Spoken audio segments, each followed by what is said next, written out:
video. Nandito ako ngayon sa Valley One store and we're planning na i-redecorate itong store since naka more than 1 year na kami dito and yan, gusto naming pagandahin ulit dahil dun sa third branch namin, makikita nyo sa aking susunod na vlog, ipapakita ko sa inyo yung design ko doon sa third branch namin. So, ito naman ngayon, ang project naman namin is i-redecorate and redesign ang aming store. Ayan. So, simple lang naman, maliit lang naman siya, less than 20 square meters.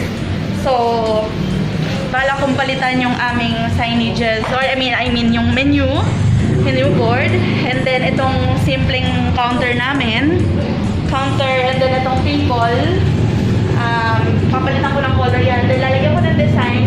And then dito sa wall na to, before kasi, ang ingay mo, before kasi yan ay puros fall leaves.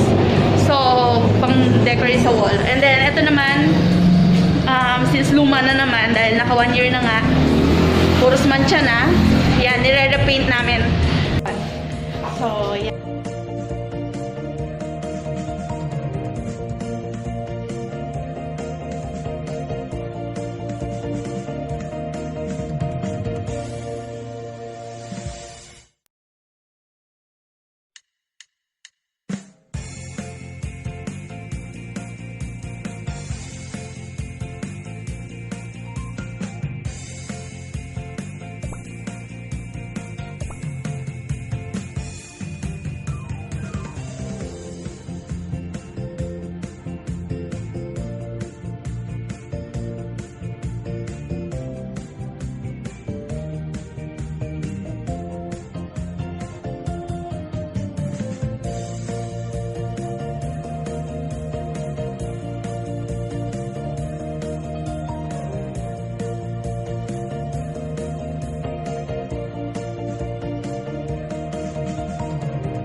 My day 2. I'm here in Valley 1, Paranaque branch.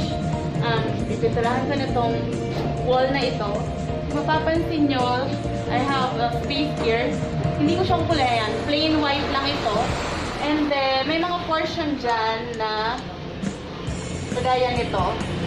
Portion yan na white lang ang iko-color ko doon. And then, I'll be using 4 colors. One is here. So, may mga natira pa. Itong tatlo, natira dun sa kabilang store. Sayang naman. So, gagamitin ko na rin. And then, bumili na ako ng bago na light gray. Kasi nga, may, naubos na yan.